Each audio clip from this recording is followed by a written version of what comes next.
Hey guys, it's Melanie. Welcome back to another round of candle reviews. Per usual, I will have two for you today. The first one is from a cheerful giver, and a little bit later on today, you will see another review from the Kringle Holiday or Christmas 2023 lineup. So if you are new here, I would love it if you would take the time to subscribe, and also be sure to give this video a thumbs up if you found it helpful. Anyway, let's go ahead and get into Pecan Belgian waffles from a cheerful giver. First of all, I totally picked this one up because just based on the fragrance notes and the name, it seemed like it would be a great dupe for pumpkin pecan waffles from Bath & Body Works. And I do think it's definitely a very, very similar type of fragrance. So if you enjoy that scent from Bath & Body Works, you're probably really gonna like this one. So I did choose to purchase this one in the Mama jar. And this is, let's see here. It's available in the Big Papa jar and the Baby jar as well. And then I think this one is also available in some of their other jar styles as well. So if you don't like this Keepers of the Light line, which is this particular style of jar, you might be able to pick this one up in one of their other jar styles. So I will link a cheerful giver down below. It turns out you can also purchase Cheerful Giver at a few other places as well. You don't have to go through their website, but I think I was most surprised to see that they are also featured on QVC. So maybe you can find this one on QVC. I'll see where it's available, and everything will be linked per usual in the description box right below. Okay, so Pecan Belgian waffles. The fragrance notes that they provide here are fresh pumpkin puree, creamed butter, toasted pecans, maple spice, brown sugar, and vanilla. So what do I smell with this one? All right, honestly, super, super similar to the Bath & Body Works version. You do get a really kind of nice like background of a pumpkin puree. There is a lovely sweetness and creaminess to this candle. The nuttiness is present from the pecans. The vanilla very much, again, provides like that creaminess within this scent.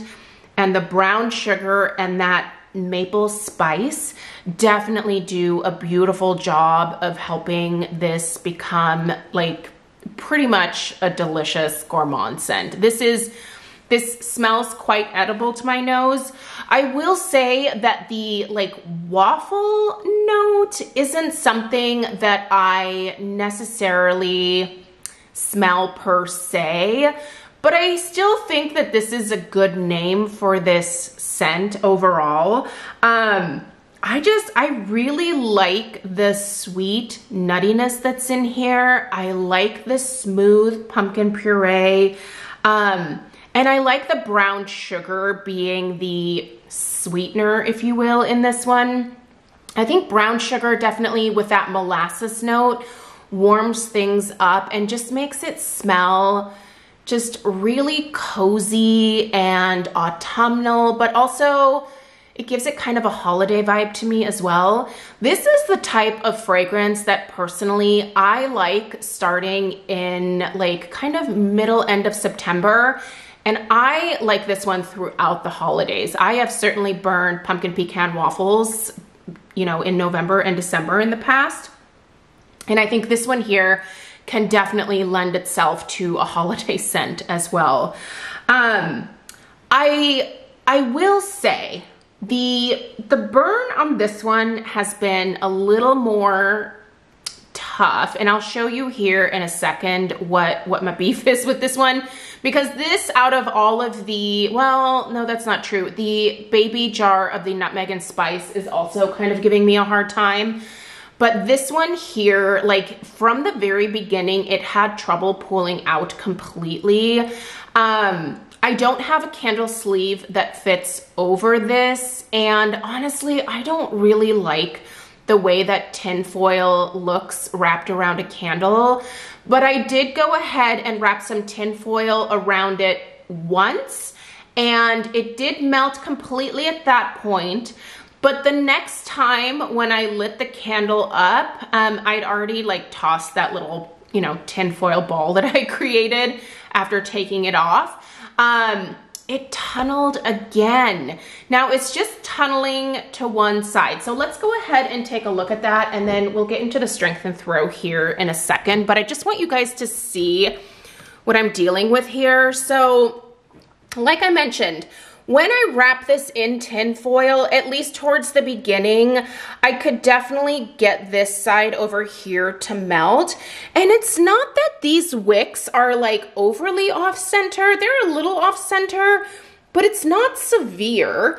But like at this point, I don't think that I can do the tinfoil thing anymore, because as you can see, the wicks have kind of worn down just a touch, and like I haven't even been trimming these wicks. For the first few burns, I definitely trimmed, and I trimmed the wicks a little bit shorter just because I find that that works a lot better with, excuse me, with paraffin wax normally. But I left them long enough to where like that should not have not pulled out at that one side that I showed you.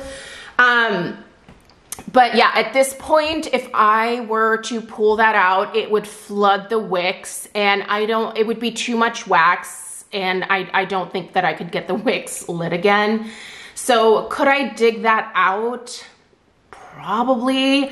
But here's the thing about paraffin wax. It's pretty hard. And you know, I guess if I did it after extinguishing the candle, it might be soft enough to be able to do that.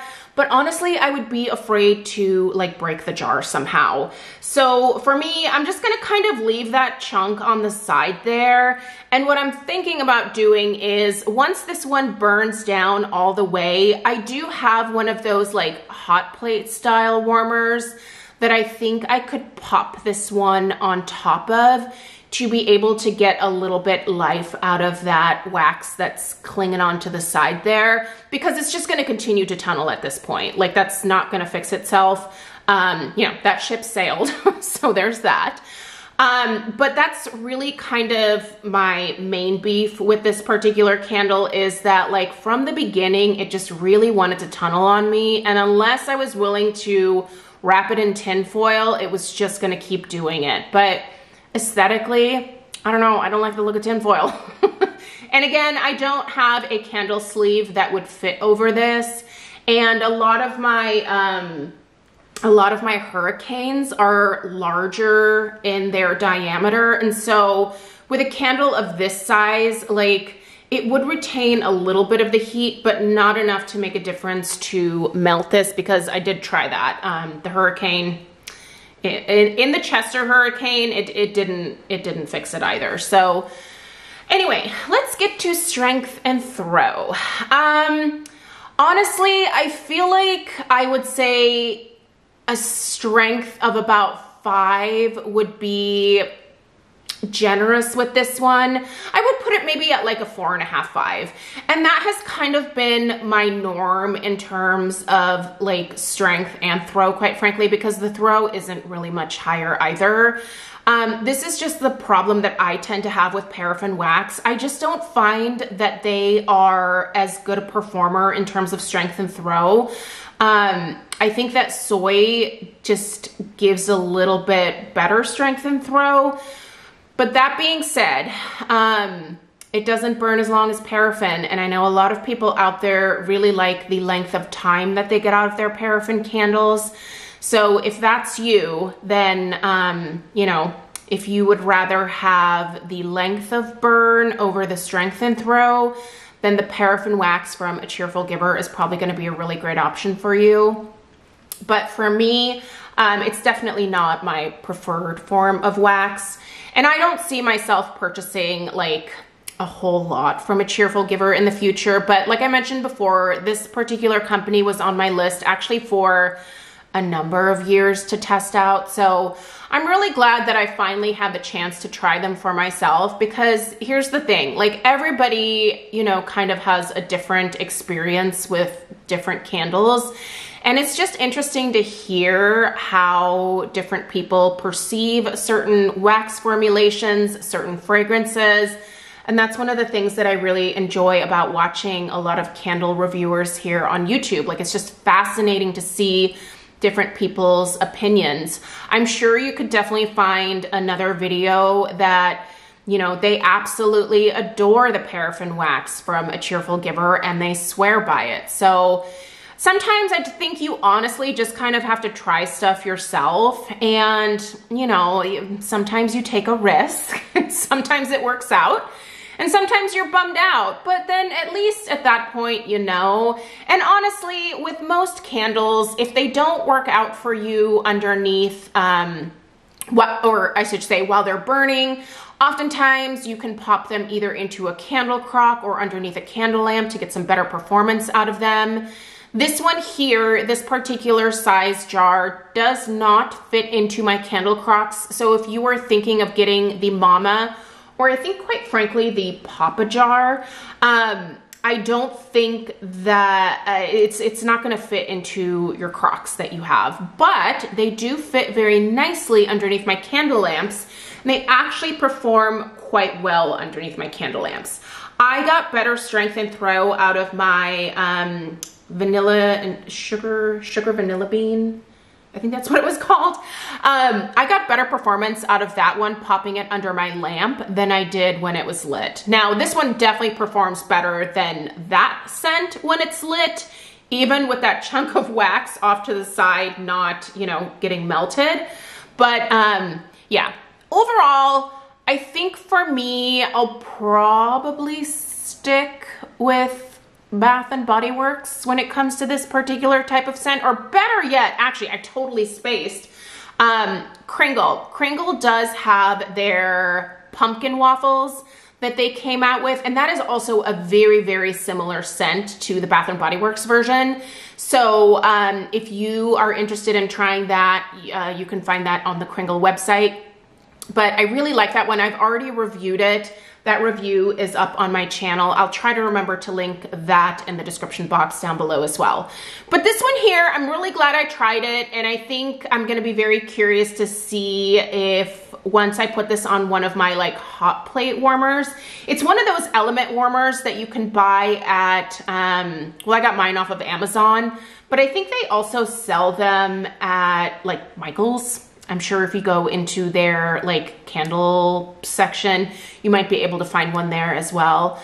But yeah, that's just another way that you can get some life out of candles that are misbehaving, like this little troublemaker over here. So anyway, overall, I give the fragrance 2 thumbs up. It is delicious and I'm really enjoying that. But I give the burn quality kind of a thumbs down. I don't want to have to tinfoil my candles, and this one here, no matter what I did, whether I foiled it or whether I put it in one of my hurricanes, it was just not going to behave. Wax does obviously have a memory, and so, you know, maybe, but I really try hard to make sure that I burn the candles all the way across, like edge to edge in terms of the candle jar, especially for the first burn. Because if you don't do that, you do tend to end up with tunneling. But this one here, the wicks, I think, are slightly off center, and that might be what's contributing to this one just not ever pulling out for me. So anyway, those are my thoughts. If you have ever tried Pecan Belgian waffles from A Cheerful Giver before, definitely let us know what your take is in the comments down below. I appreciate you guys being here. Again, subscribe if you're new, and I will see you in the next one. Take care. Toodaloo.